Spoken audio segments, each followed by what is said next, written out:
What up, gang? Alright, big video today. I think I might have mentioned this in like the last video or whenever it was. I don't really keep good track, but I recently just not had a lot of free time to do things that probably would be related to anything I could make a video on, like any art, game dev stuff, like anything like that, just because of a lot of school and applying to college shit. So time's been eating up. However, all of that kind of freed up a little bit like a month ago at this point, and I really have been itching to make another game as of late, so I figured let's go with that. It has been a hot minute. Was the last one the frog one in like May or something? Holy shit. I also historically have really only done a lot of like game jam games in like a week, not spending that much time on stuff. I hope you guys can't hear the shoveling outside. I'm happy it snowed, but it would have been nice if it happened on a weekday. Okay, what was I saying? Oh yeah, I wanted to try and work on a game for maybe a little longer, not really tied to a game jam, just more like a more, I don't know about like permanent project, but more just something I work on for a bit longer, see if I can make like a actually more fleshed out kind of game. So that's kind of the premise of today. Like everything I've worked on up to this point, I've basically been doing it for like 2 weeks, I think. Before I actually go into what I did, though, I want to explain the game's premise a bit. The idea for this game came from a funny concept I was talking to a friend about. Because isn't there like, I don't know if it's actually a thing, but like, isn't there in like Las Vegas, I don't know if it's just that you can get like married really fast or something like that, but I feel like I almost interpreted that as like a drive-through marriage, and then from there the conversation kind of evolved into like what would be the weirdest drive-through concepts that you could think of, and then I was like, holy fuck, I see a video game opportunity, you know what I mean? And so an idea started forming in my head of a game where you basically are running a like drive-through establishment, and it's kind of like, I guess, Papa's Pizzeria style, like start out like flipping burgers or something, but then as the game progresses, time goes on, you're able to like unlock more things. You can also unlock like different drive-through businesses, and like over the time that I've been working on this, I've been trying to think of like what would be some of the weirdest things you could include in a game like this. Obviously, there's weddings, you could do divorces, prenups. I thought a drive-through car wash would be funny, which I guess that's kind of what they are, but I'm kind of like picturing more like you just have like just through the window, you just spray the car down with like a hose or something. You could do like a drive-through funeral, you could do drive-through like blackjack, like other like gambling games, prayer booth, drive-through like college education. I don't know. Basically, I thought that obviously the Papa's Pizzeria style drive-through game is already fun, but then being able to stack on almost like making it like a ultra management sim where you're doing like 25,000 different kinds of drive-through mini games, and also some of those just start getting like unbelievably weird and out of hand, sounded like both a recipe for disaster and success, and so that's why we're here. I think I'm also going to enter my conformist arc and make this a roguelike. I think it just kind of makes the most sense for this kind of game. But yeah, now that exposition's out of the way, we can get into the meat of this video. Basically, all that I got done was like a lot of the boring foundation stuff. If you want a video with the cool game devy stuff, I would wait about 6 months for me to make another video. But I knew that this kind of game, especially if I'm going to spend a while on it, is going to slowly turn into a much bigger project than anything I've ever really worked on. So trying to get a lot of the systems in somewhat properly and like spending a chunk of time on that seemed like a good idea to me. So yeah, that's what we're doing today. The entire project up to this point has been a lot of me lining stuff out, being like, okay, I gotta do this, easy peasy, I knock this out in like a week, and we have the entire foundation done by then. And then as I go into like the first bullet point, and I'm like, okay, do this, then I realize there's actually like 10 bullet points to this bullet point to make it actually work, and that every bullet point is gonna take like 10 times longer than it should. Like, just as an example, when I was kind of writing down the things that I had to do, like the very first item on my list was an order system. Basically, bottom line was somewhere I was gonna have a long like reference list of every different, I guess we can call them like products. There you go. Or services? I don't know. Basically, we're gonna have a long list of services and products and stuff like that the game could go into, randomly pick a few out, and generate an order. And then, character will pull up to the window and they'll spit out an order, and then you do your mini games, and then every time you finish a mini game, it'll basically like spit out like the name of an order or service or whatever, add it to like an array or something, and then every time you make another product, whatever you add, like a burger, a hot dog, a taco, like each of those gets added to your array, and then when you're done, when you're ready to hand it to the person, it just like checks the order it generated, compares it to the one that you made. If it's the same, we're good. You get money, they leave, everyone's happy. And I basically wrote like all of that in one sentence, and I was like, this is gonna be light work. It was not light work. To start off, I was met with, okay, where am I keeping all this reference data? How am I doing this? My initial idea that I went with was resources. I was gonna have like every product or service or whatever be kept in a resource that could be like replicated. So I'd have like a base one, and then I could duplicate it and make one for a burger, and then duplicate it and make one for the car wash. And so it's easy enough. It's something that I can replicate for every single product we're gonna have. Except then I realized two things. The first is that every product is going to have components.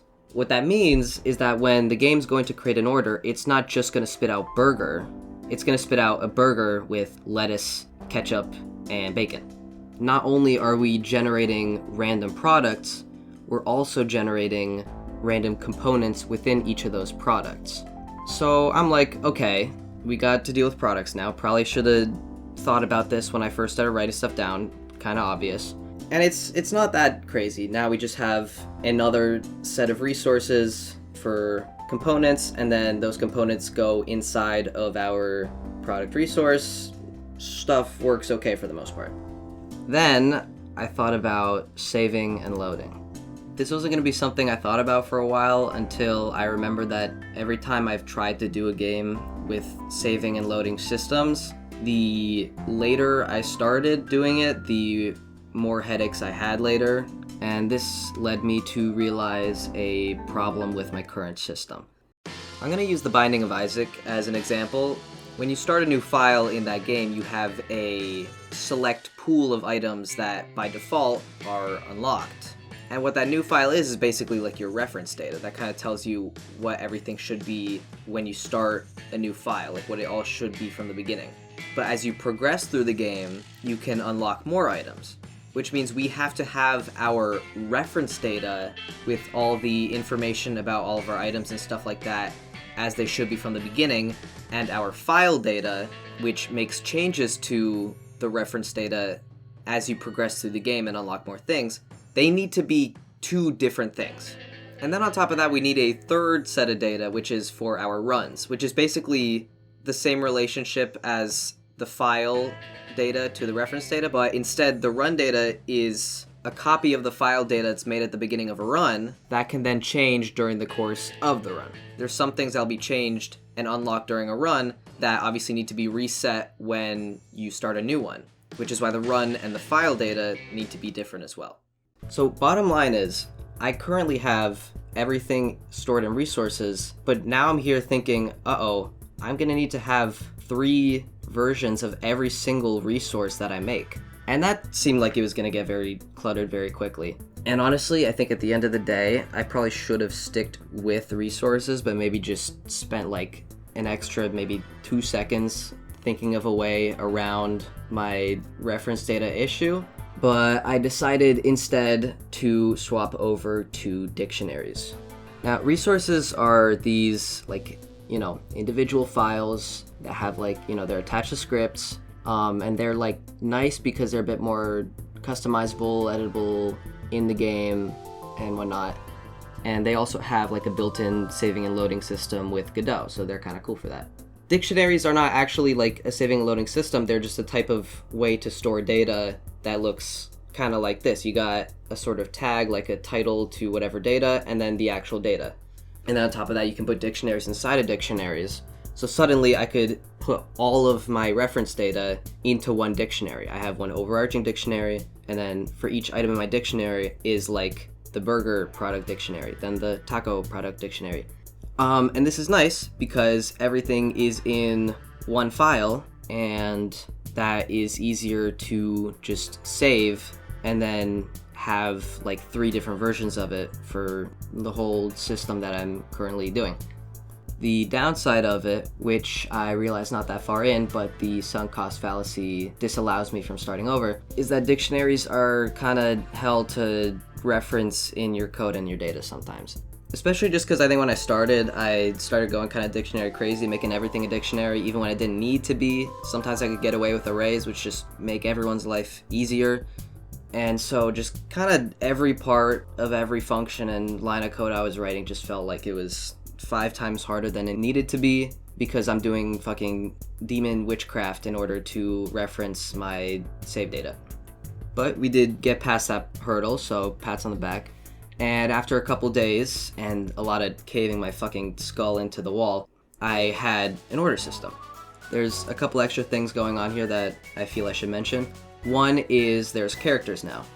To stay in the line of discussion but also go off track a little bit, I've recently been playing this pretty awesome indie game called No Umbrellas Allowed, which is about running a pawn shop, and I started playing it because I was like, oh shit, wait, this feels kind of similar to what I'm doing, but also not really, but also kind of, so I'm going to check it out. And it's very fun. I would recommend. I kind of haven't been playing it for like a week or 2, but I want to finish it. But anyway, they do kind of have a similar thing going on where customers or people will come in, they'll ask for shit, you do the shit, and then they're like, okay, or fuck you, and then they leave. And their kind of system for characters is that they'll have plenty of just kind of generic character sprites and kind of lines that they say, but they also have like actual specific characters that aren't like completely random. You know, they'll have their own sprite and appropriate like dialogue unique to them. And that's kind of what I want to do with this too, is obviously there could be some just generic NPCs characters that pull up every now and then, but also have a lot of funny, deliberate characters. So I worked to get that done. The other thing with characters is that they all have item pools of their own. Our game works in that the reference data has like a little unlock criteria for every item, and at the start of the game, if that's ticked to like unlocked, then that item gets added to an item pool, and when it goes to generate an order, it can just pick random from any of those.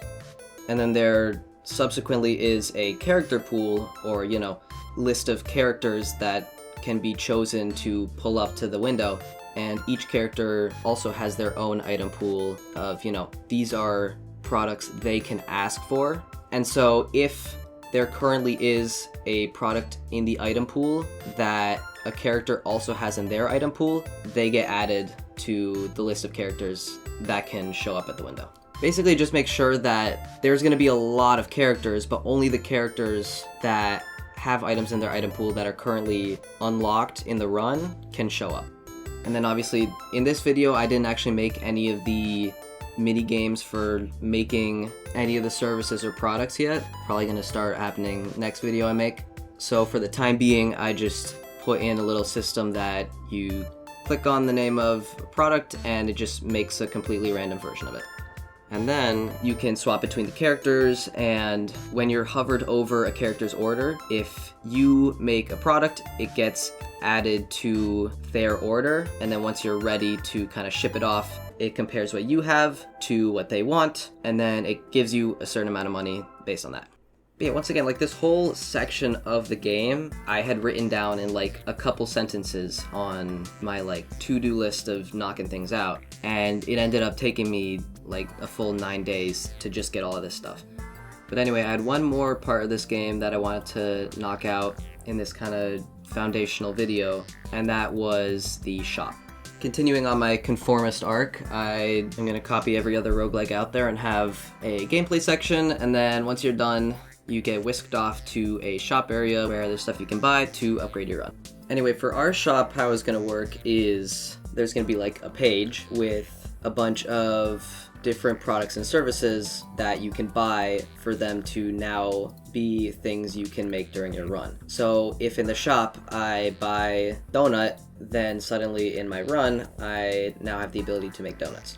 And I didn't just want it to be as simple as it generates 4 completely random items you don't have yet, because I did also kind of want to have a couple unique kind of item slots in here that generated items on specific circumstances or whatnot, so that you have a bit more variety in every run. Some roguelikes that have like just strict shops and the ability to like pick and choose all the things that you want often kind of morph into you just getting the same things that you like over and over. And so I want to add in a couple things that kind of mix that up a bit. One of those is the idea of a slot that generates an item on sale. So it'll be something completely random still, but it'll be at like half price or something. And obviously this could be something you're not very comfortable with, but maybe at the beginning of the run where you don't have a lot of money, you feel like you're in a situation where you need to hold on to some money to keep surviving. And so you decide to go with an option that usually you wouldn't have picked, but you kind of have to out of necessity. And so that can help to create a bit of variety. I also thought a cool idea would be for products to kind of be in certain families. I guess as an example, there could be like an overarching burger family, and then within that be, you know, regular burger, a Whopper, like Impossible Burger, I don't know. And so then the last slot that I made would be, it would generate a random product, but the pool it'd be generating from is like only items in families that you have an item in already. And so this is good because then if you're kind of making a build at the moment, this can help to solidify that build because you get more things that are similar. And these are the only 2 things that I made here, but I do want to at some point go back in there and think of a couple more, because I feel like this is a very good way to keep the shop from being very stale. The one other part of the shop I wanted was like an extra section that you can go to where you can get like individual upgrades for each of the products that you own. So like maybe you can get more components. Like if for a burger you start out with just cheese, lettuce, and a patty, in this part of the shop you could also unlock bacon for it. Or maybe you have the ability to upgrade the price of the burger from here or something else. I don't know exactly what, but I thought that would be another good thing to have in the shop as well. If I'm gonna be honest, I completely forgot to do this before I kind of ran out of steam and was like, I'm just gonna start working on the video. So I haven't done that yet. But I imagine when I get back into the project again, that'd probably be one of the first things that I try to knock out. But in summary, this is what we have at the moment. People ask for orders, you make stuff and satisfy the order, you get money for it. Then when the day's done, you go to a shop where you can get more things that people can order, and then you go to the next day and repeat the process.